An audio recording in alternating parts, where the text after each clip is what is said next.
जल्दी से लिख रहे हो बेटा? सहज भी दरवाजा बंद कर दे।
हर्षल लेट होते हो।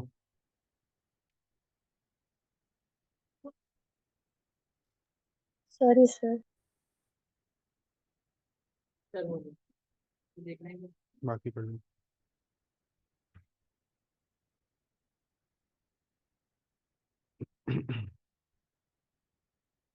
तुम भी लेट ज्वाइन करते हो।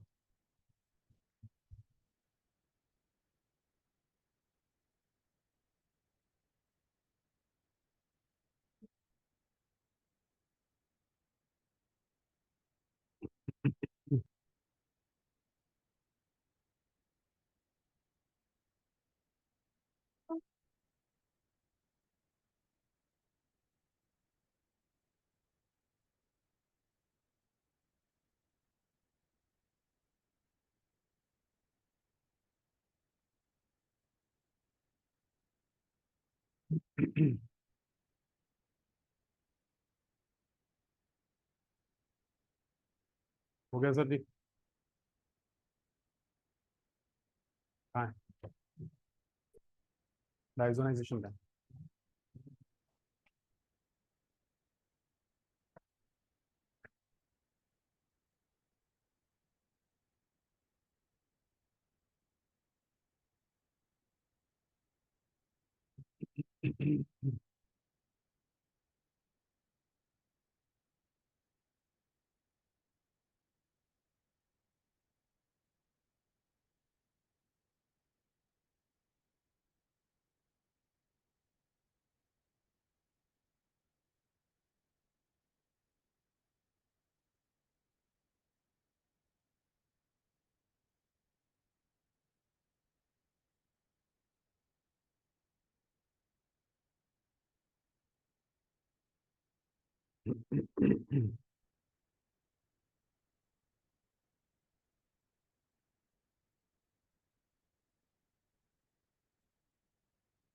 चलिए सर, ध्यान दीजिएगा हर एक चीज पर।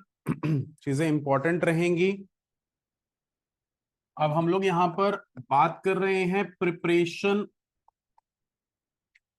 Of aryl halide from diazonium salt. Last class में हमने डाइजोनियम सॉल्ट बनाना सीखा था। अब यहां पर एक एक करके जरा रिएक्शन समझेंगे, प्लीज देखना ध्यान से। सर इतनी जल्दी कैसे? हाँ।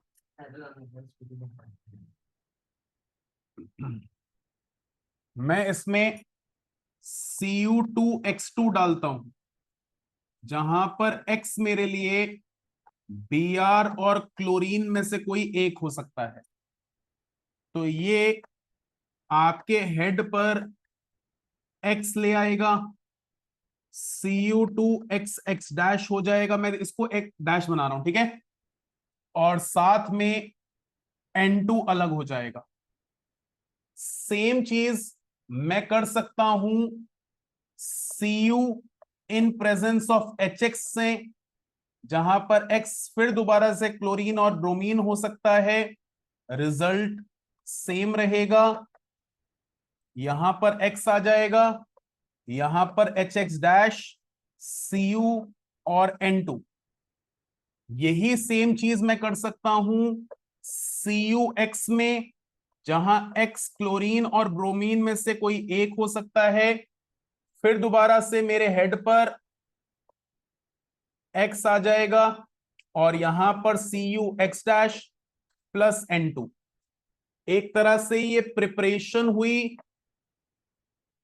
एल्काइल क्लोराइड की।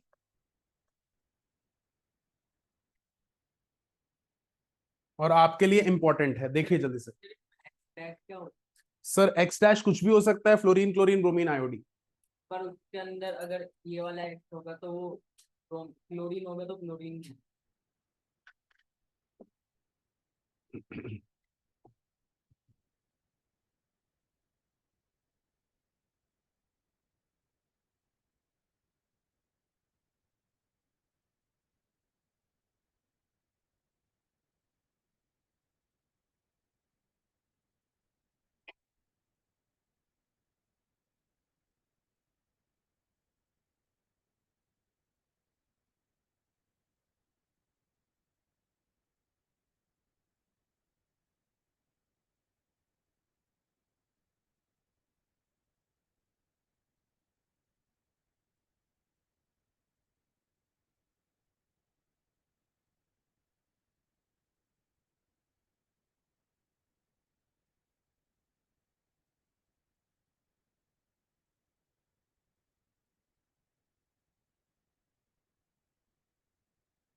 चलिए एक बार एचएक्स वाले एचएक्स वाले क्या बताना बेटा, बता। चलिए नहीं समझाया, वही तो पूछ रहा हूँ। यहां से X एक गया, ये सारा अगर मैं हटाता हूं तो इसकी जगह पे X आएगा, N2 अलग हो गया, X आपका इसके साथ आ गया। ऐसे ही यहां पर देखो CuHX, तो HX का जो सा X है वो यहां गया। अगर मैं एक दिखा रहा हूं, प्लीज सारे देखना, बेंजीन है, इसके ऊपर N2 प्लस X माइनस लगा है, यहां से ये बॉन्ड टूटता है, और मान लो ये आपका इलेक्ट्रॉन लेकर जाता है, तो ये N2 बन जाएगा। आप पे पॉजिटिव चार्ज तो X माइनस आ सकता है आपके पास, तो यहां से ये क्या बन गया, हेलो बेंजीन। ये आपका X माइनस वापस उनके पास चला गया, और ये क्या बन गया, N2 बन। तो हर एक में यही चीज हो रही है। सर ये अल्काइल क्लोराइड है या एराइल क्लोराइड? इसमें अराइल नहीं, मैकेनिज्म है ही नहीं बेटा, फास्ट रिएक्शन है। स्क्रॉल कर दूं? चलिए, इसके बाद हम लोग एल्काइल ब्रोमाइड, चलो एल्काइल ब्रोमाइड तो हमने कर लिया, सेम में ही एल्काइल आयोडाइड बनाना सीखते हैं। सेम रिएजेंट, डाइजोनियम सॉल्ट, इसके अंदर हम लोग पोटेशियम आयोडाइड डालते हैं। बेंजीन के हेड पर आयोडीन आ जाएगा, साथ में N2 अलग, साथ में KX अलग, और फिर एल्काइल फ्लोराइड बनाते हैं। तो यहां पर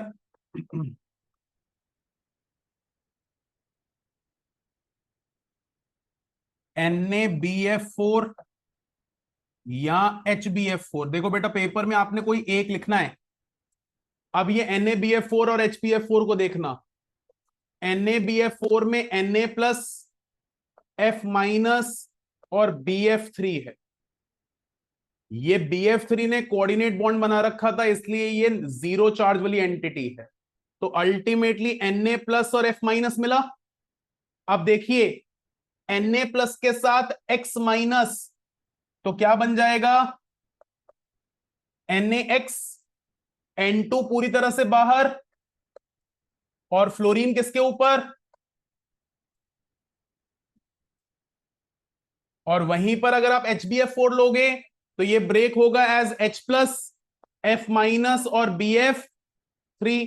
तो उस केस में यहां पर क्या बनेगा?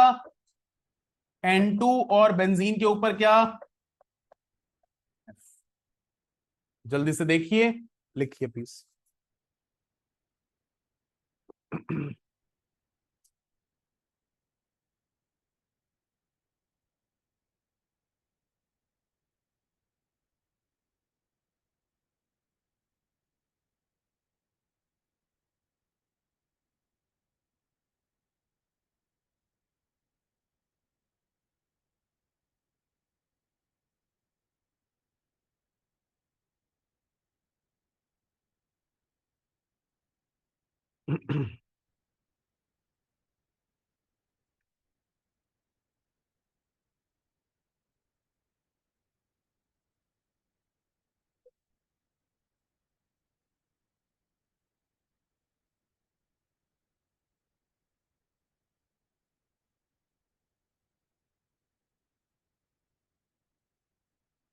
क्लियर है?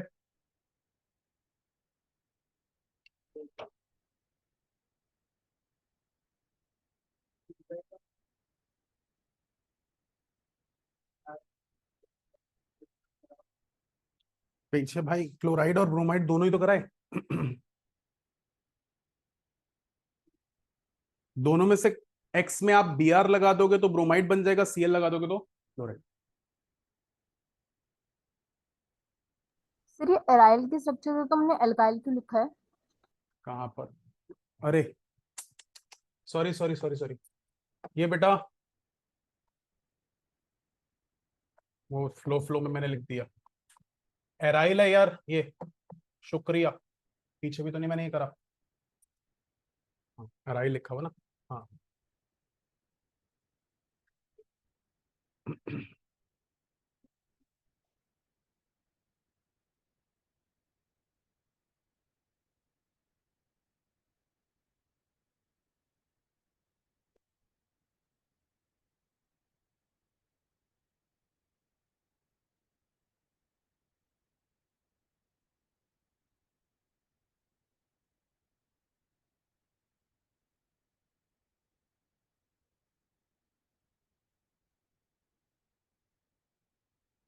हम्म,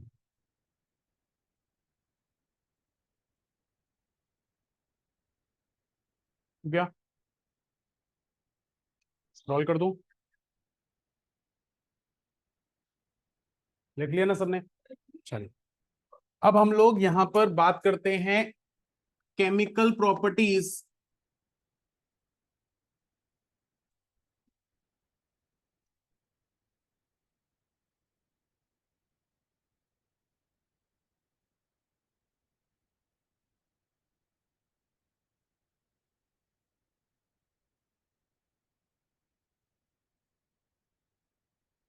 chemical properties of halo alkanes and halo arenes, जहां पर हम सबसे पहले देखेंगे रिएक्शन विद मेटल्स।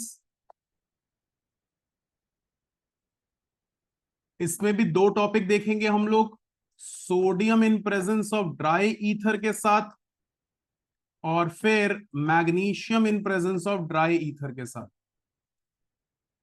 फिर सेकंड हम लोग देखेंगे इलेक्ट्रोफिलिक सब्स्टिट्यूशन रिएक्शन, फिर न्यूक्लियोफिलिक सब्स्टिट्यूशन रिएक्शन, फिर एलिमिनेशन रिएक्शन।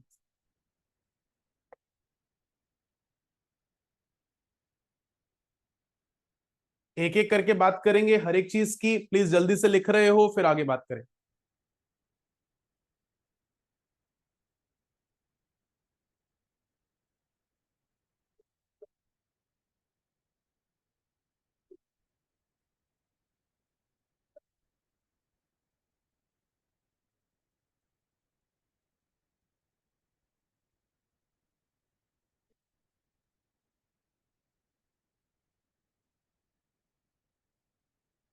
फिर ये दोनों के लिए हेलो के लिए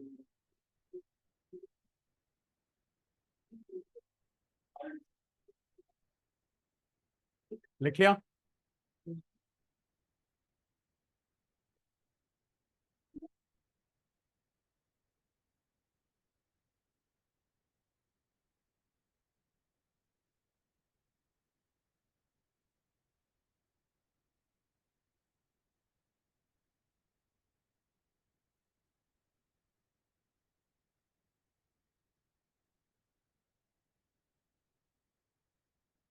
हो गया?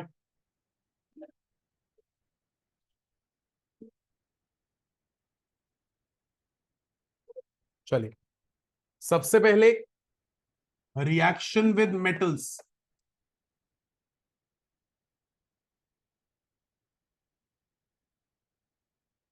रिएक्शन विद मेटल्स में हम लोग सबसे पहले sodium in presence of dry ether देखते हैं।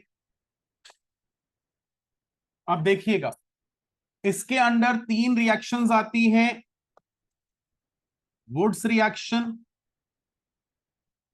Fatigue reaction, Wurtz Fittig reaction.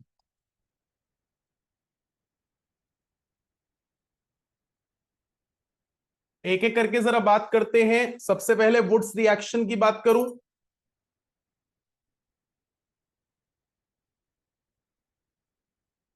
मैंने RX लिया, sodium in presence of dry ether, product बना R bonded with R plus 2NaX। अब ये कैसे बना? मेरे लिए दो मॉलिक्यूल्स R के ले लूं, कोई दिक्कत? मैं दो Na के एटम लेकर आया, दोनों Na बहुत ज्यादा इलेक्ट्रोपॉजिटिव है, हाईली रिएक्टिव है, जिसकी वजह से ये बॉन्ड होमोलिटिकली क्लीव करेगा। प्रथम कहता है सर होमोलिटिकली क्लीव क्यों करेगा? क्योंकि ये बहुत ज्यादा इलेक्ट्रोपॉजिटिव है, इनका एक इलेक्ट्रॉन हाईली रिएक्टिव है, ये रेडिकल की तरह बिहेव कर रहे हैं, है नहीं लेकिन बिहेव कर रहे हैं, जिसकी वजह से ये एक्स को कैसे निकालना चाहेंगे? रेडिकल की तरह। और क्या बन जाएगा? आर रेडिकल साथ में एक्स रेडिकल, एक Na दूसरा Na मिलकर क्या बन गए? और जब इनको आमने सामने दो रेडिकल नजर आए तो ये क्या कर लेंगे? बॉन्ड बना लेंगे, जिसकी वजह से क्या बना? R bonded with R. ध्यान से देखना, CH3X मैंने डाला sodium in presence of dry ether, तो बना CH3 बॉन्डेड विद CH3, साथ में 2NaX। ऐसे ही मैं अगर CH3 CH2X sodium in presence of dry ether ले लूं, तो CH3 CH2 CH2 CH3 बनेगा। अब पॉइंट ऑफ इंफॉर्मेशन, आप N कार्बन का एल्काइल हैलाइड फीड कर रहे हो,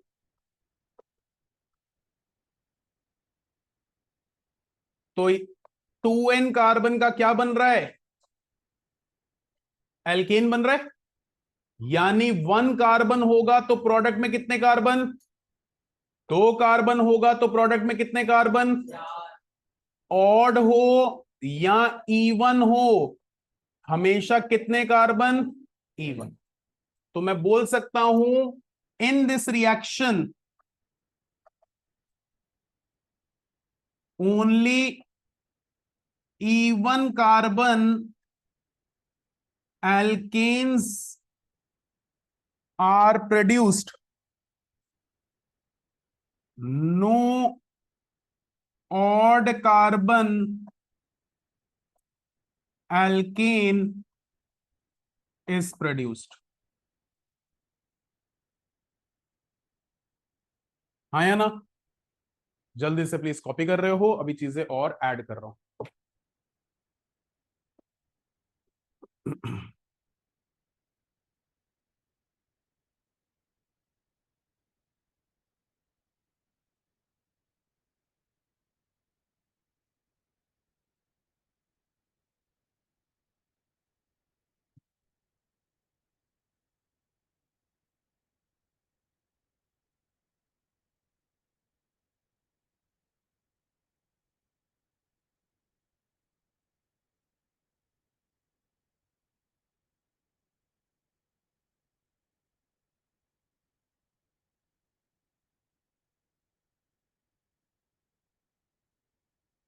फिर इसमें क्या क्या होता है इसमें बेटा इसमें? सारे हो सकते हैं, फ्लोरीन क्लोरीन ब्रोमीन।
देख लिया।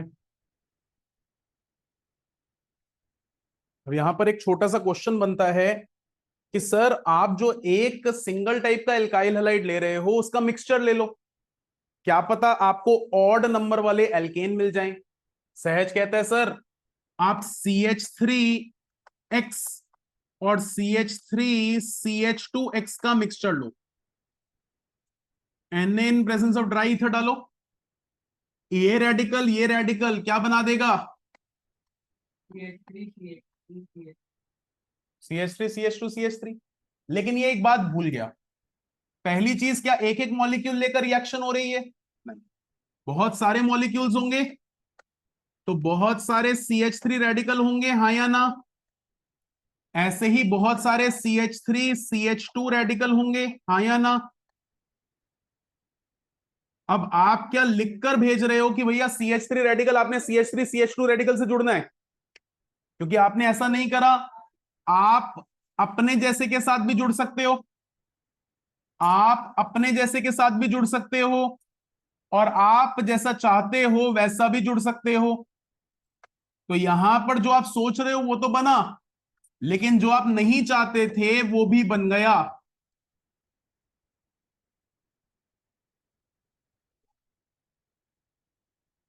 हाँ या ना? अब क्योंकि ऐसा हुआ तो आप साफ साफ बोल सकते हो, as mixture of alkanes is produced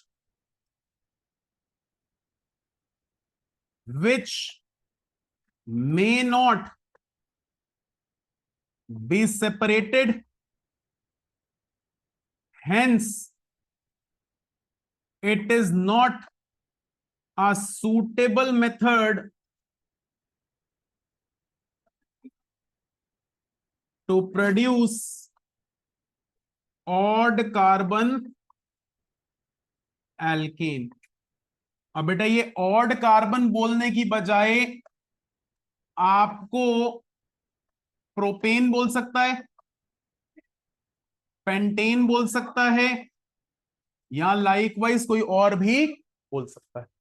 यानी आपको ये ऑड कार्बन का स्पीशीज बोल दे या सीधा ही ऑड कार्बन के बारे में इंफॉर्मेशन दे दे, दोनों ही केस में आपका काम मिक्सचर्स बनाएगा, और जो कि आपके लिए एक फ्रूटफुल रिएक्शन नहीं। कॉपी करिए प्लीज। हाँ तो सेम ही तो फ्रैक्शनल डिस्टिलेशन की तो बात है, सेपरेट।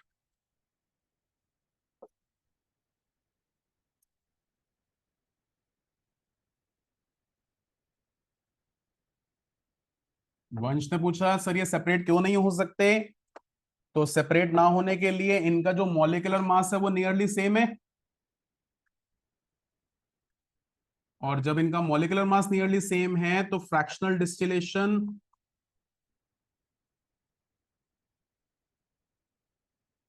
नहीं लगा सकते, क्योंकि इनका जो बॉइलिंग पॉइंट भी होगा वो नियरली सेम। ठीक है,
पहले लिख दूं यहां पर, फिर कॉपी कर सकते हो।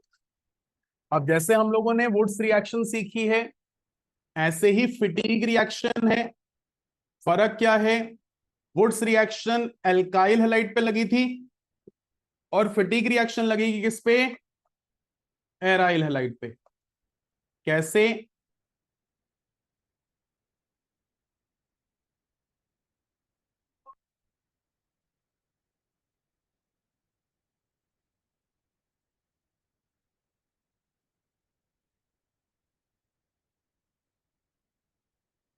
बायफिनाइल बनाएगा।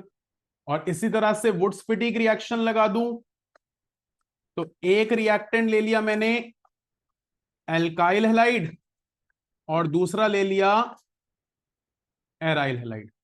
तो यहां पर CH3X और साथ में बेंजीन के ऊपर X इसमें मैंने Na in presence of dry ether डाला, देखो मिक्सचर तो यहां पे भी बन रहा है।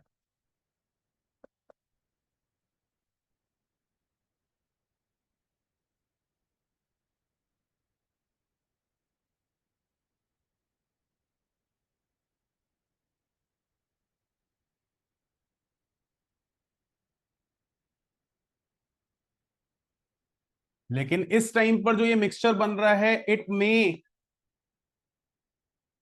B separated as molecular mass. क्या कर रहा है? वेरी।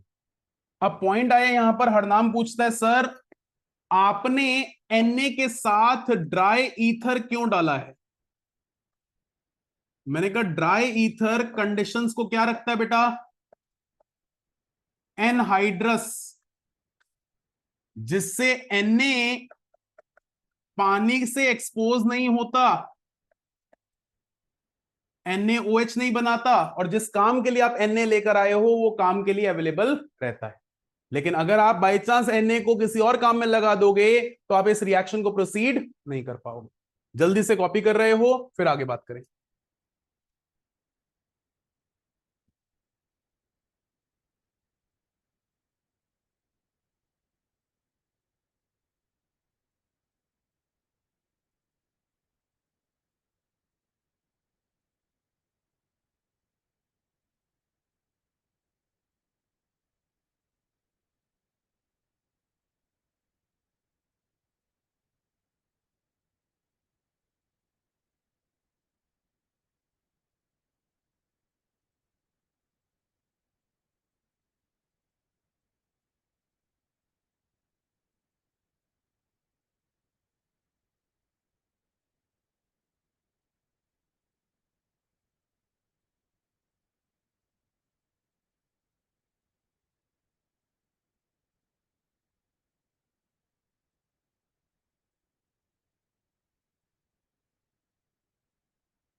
क्लियर है यहां तक?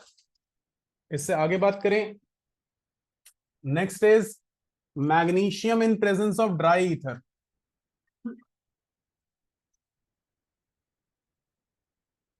इससे हम लोग बनाते हैं ग्रिग्नार्ड रिएजेंट।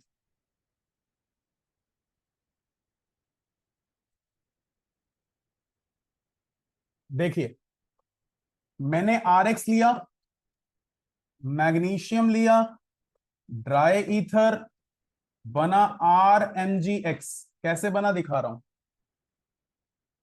R और X का बॉन्ड पोलर, प्रोड्यूस हुआ R प्लस और X चार्ज। मेरे लिए मैग्नीशियम है हाईली इलेक्ट्रोपॉजिटिव, जो कि 2 इलेक्ट्रॉन लूज कर सकता है। अगर ये 2 इलेक्ट्रॉन R प्लस के पास चले जाएं, R प्लस 1 इलेक्ट्रॉन लेगा तो R विद 0 चार्ज, 2 इलेक्ट्रॉन लेगा तो R विद 1 नेगेटिव चार्ज। तो क्या बन जाएगा, साथ में क्या है, साथ में क्या है, एक 2 प्लस के साथ 2 माइनस स्पीशीज अट्रैक्ट हो सकते हैं, जिसकी वजह से बना क्या। लेकिन हमेशा बात क्या याद रखनी है, RMgX कभी जिंदगी में टूटेगा तो R माइनस और MgX प्लस में टूटेगा। बात को ये हमेशा माइंड में रख लेना, बहुत इंपॉर्टेंट है। अब फिर पॉइंट आता है, सर आपने ड्राई ईथर क्यों यूज किया। तो पहला रीजन, मैग्नीशियम अगर पानी के एक्सपोजर में आ जाए तो MgOH होल ट्वाइस बना लेगा, जिसको हमें कहीं ना कहीं बनने से रोकना है। दूसरा, प्लीज देखो, RMgX बाय चांस पानी के एक्सपोजर में आ जाए, किसी को कोई दिक्कत तो नहीं, मैंने पानी ऐसे लिखा है, ब्रेक होगा R पे माइनस और MgX पे, विकास H पर प्लस और OH पर। तो कहीं ना कहीं R के साथ क्या जुड़ गया, और ये बन गया MgOH। कंफ्यूजन ना हो, इसको जरा दिखा दूं, CH3MgX साथ में HOH, तो बनेगा CH4 प्लस MgOH, यानी क्या बन गया, मिथेन। अब आप ग्रिग्नार्ड रिएजेंट रखना चाहते थे, लेकिन पानी के एक्सपोजर में उसने क्या बना लिया, एल्केन। तो मनवीर, बहुत इंपॉर्टेंट बात, on reaction with water, Grignard reagent produces alkane. Therefore, to avoid such reaction, anhydrous condition is required. Hence, dry ether is used. पक्का? जल्दी से कॉपी कर रहे हो?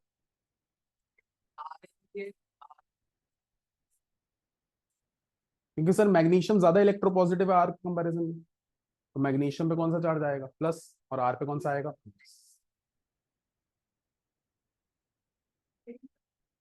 ग्रेनाड रिएजेंट में अगर मतलब अल्काइल चेन होगी, उसके साथ अगर एमजीएच, कोई भी अल्काइल चेन प्लस एमजीएच, तो वो ग्रेनाड रिएजेंट। इवन आप बेटा इसके साथ भी magnesium in presence of dry ether लोगे, तो मैं इस बेंजीन को AR लिख लूं, MgX। ये भी नहीं है, ये भी ग्रेनाड क्यों नहीं, ये भी ग्रिग्नार्ड रिएजेंट।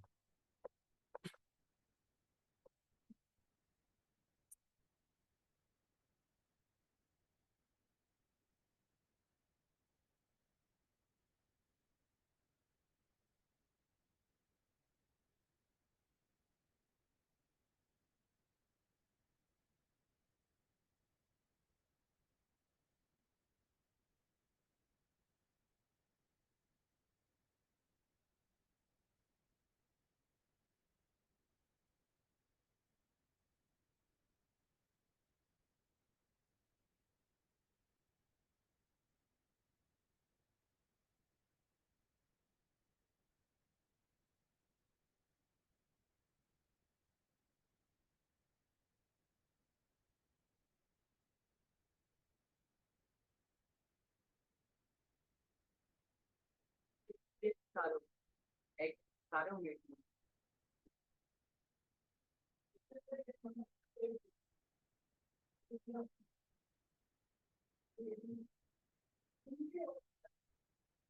सर आगे आने वाली 3 से 4 क्लासेस बहुत ज्यादा इंपॉर्टेंट है इस चैप्टर के लिए। अभी सब कुछ ऐसा लग रहा है कि सर 50% हमने 11th में पढ़ रखा है, 50% 12th का है, लेकिन इसके बाद जो सी चीजें आने वाली हैं these will be very important. Electrophilic substitution reaction आपने फिर भी देखा है, एलिमिनेशन आपने फिर भी देखा है, लेकिन nucleophilic substitution reaction in depth और फिर उसके साथ एसोसिएटेड कुछ ऐसे टॉपिक्स हैं जो बहुत ज्यादा जरूरी हैं, आपके स्कूल में नहीं होंगे। तो कृपया करके आगे आने वाली 3 से 4 क्लासेस या 5 क्लासेस जितनी भी इस चैप्टर में लगेंगी वो बहुत इंपॉर्टेंट है। प्लीज कोई क्लास मिस मत करिएगा, रिक्वेस्ट है।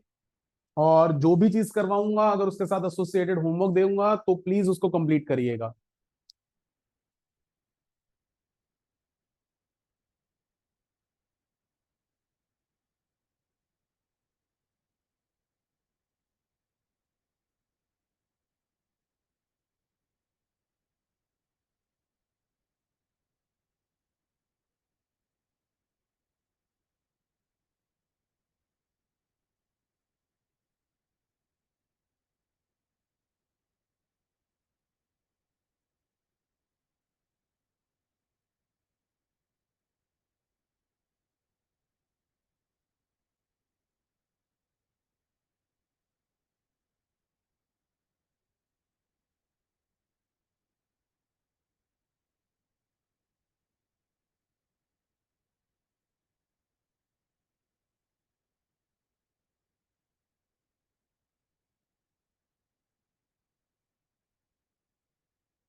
चलिए यहां तक रख रहा हूं, नेक्स्ट क्लास इंपॉर्टेंट है, प्लीज कोई भी मिस नहीं करेगा, बार बार बोल रहा हूं।